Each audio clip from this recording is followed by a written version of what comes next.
Today on RUTV, we take a look at this week's school announcements. Then we see what's going on in the news. And later we check in with our school's drama department. It all starts right now on RUTV.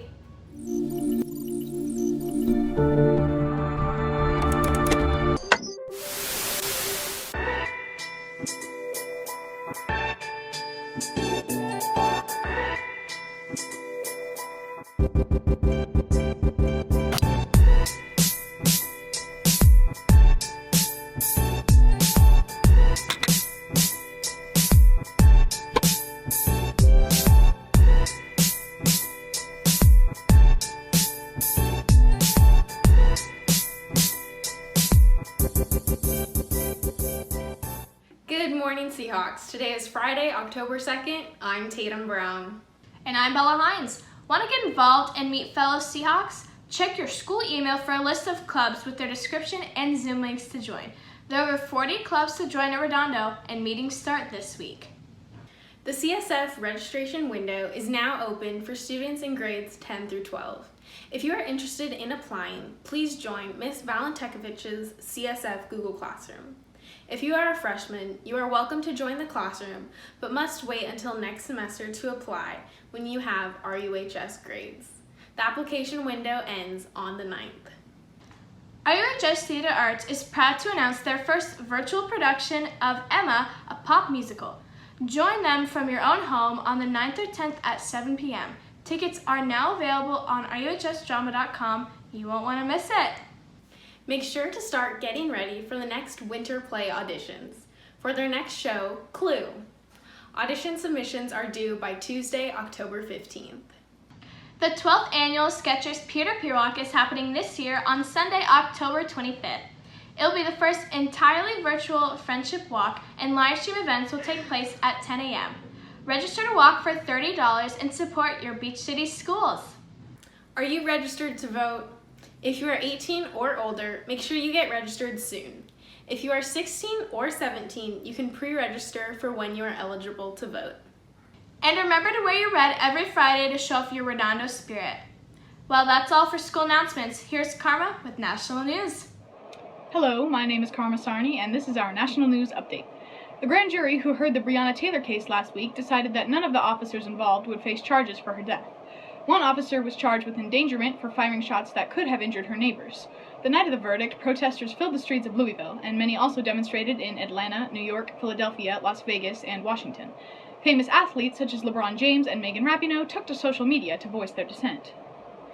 Event organizers of the iconic Times Square New Year's Eve ball drop announced that this year's event will occur virtually. It is undecided whether there will be any in-person events, but if so, guests will be limited and socially distanced. Audience members may participate from anywhere with an app designed specifically for the event. As always, popular culture will be presented thematically, but so too will the modern political climate, says President of the Times Square Alliance, Tom Tompkins. President Trump has announced his nominee for the Supreme Court, Judge Amy Coney Barrett. Barrett is a known opponent of abortion, gay marriage, and separation of church and state. Senate Minority Leader Chuck Schumer said he doesn't think, quote, meeting with her would change anything, unquote, during his appearance on ABC's The View. Other Democrats disagree, stating that the tradition of meeting with the court nominees should continue. The first presidential debate between candidates Donald Trump and Joe Biden was held on Tuesday, September 29th. The debate has received much public criticism from all sides, like conservative commentator Ben Shapiro calling it a, quote, bleep show, unquote, and CNN anchor Jake Tapper calling it, quote, a hot mess inside a dumpster fire inside a train wreck, unquote.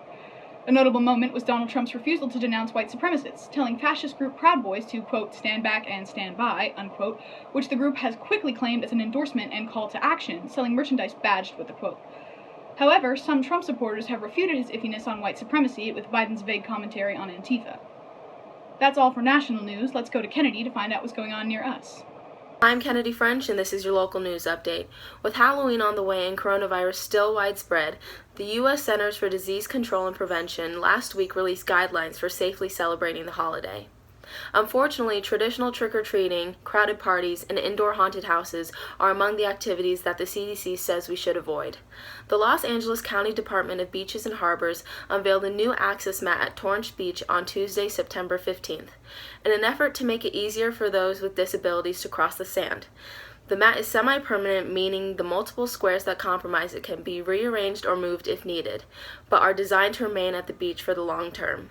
That's it for local news. Here's Travis with sports. Hi guys, I'm Travis Wilkins, and let's get right into sports. First off, our Los Angeles Lakers are headed back to the NBA Finals for the first time since 2010, and on top of it, they're matched up against the red-hot Miami Heat. The Heat are looking to add on their first chip since 2013, when LeBron James and Dwayne Wade both still played in South Beach. The Heat have ultimately come a long way since then and are now led by All-Stars Jimmy Butler, Bam Adebayo, and head coach Eric Spoelstra. This team of underdogs is going to be a tough matchup for LeBron James and Anthony Davis, but only time will tell the fate of this series. Personally, I'm still confident the Lakers are going to sweep and take it in 4, so don't be surprised if there's a broom on next week's show. In other news, Pac-12 presidents and chancellors have come together and agreed on a 7-game football season. This 7-game season is set to begin on November 6th, and only teams that meet the state and local health approvals will be suiting up. Now, on to the 2020 MLB playoffs. The playoffs started on Tuesday with a little twist. This year, the National League teams will compete in an NBA-like bubble in Texas, while the American League teams will be playing in Southern California. This bubble-like format, however, will not begin until the National League Divisional Series and the American League Divisional Series. The American League champion will eventually head over to Arlington to face the National League champion for the World Series title. Unlike the years prior, the playoff field will contain 16 teams instead of the usual 10. With the 6 additional teams comes an additional playoff round, which will be a best-of-3 series. This year's playoffs are truly like no other. Now over to Sofia for entertainment. Hi, I'm Sofia Roberts, and this is your entertainment news update. The Ellen DeGeneres daytime talk show has been under heavy criticism after several allegations came out this summer of a toxic work environment and of sexual assault allegations against some of her top staff. 3 producers have since parted ways with the show after these claims were investigated, and the show returned to air recently for its 18th season amid deep controversy. Host Ellen DeGeneres said in her show that she takes these claims very seriously and that she is so sorry for anybody who has been affected. The 72nd Emmy Awards show aired recently, and actress Zendaya won her first Emmy. She's the youngest person to win an Emmy, and she won in the category of Best Lead Actress in a Drama for her character Rue Bennett in the hit show Euphoria. Her win was unexpected by many viewers and herself, as she was up against highly acclaimed actresses Jennifer Aniston, Olivia Colman, and more. She was shocked to receive this award, and she encouraged young people to keep making a difference in the world during her acceptance speech. Before we head back to our main anchors, we have an update from RUHS's very own theater department. Hi, my name is Avery Smiggle, and I'm the assistant director for Emma, a pop musical. I help Miss Staub run rehearsal and help give the actors notes. This show is very different because obviously it's virtual, and the actors have to work with their camera as their scene partner. My personal favorite number in the show is when Frankie performs Heartbreaker, because it's so unique to any style of music that we've performed, and it's so upbeat and really gets the audience engaged.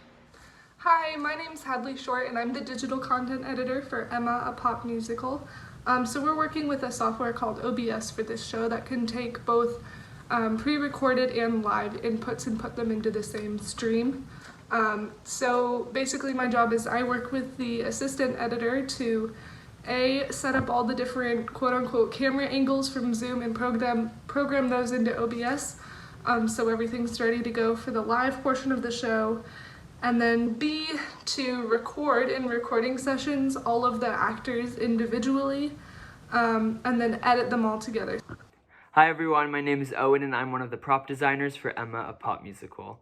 My partner Ashley and I have had a ton of fun doing the props from home, and while it's been a little bit challenging to not have the resources of the big theater, we've definitely still been making a lot of it work.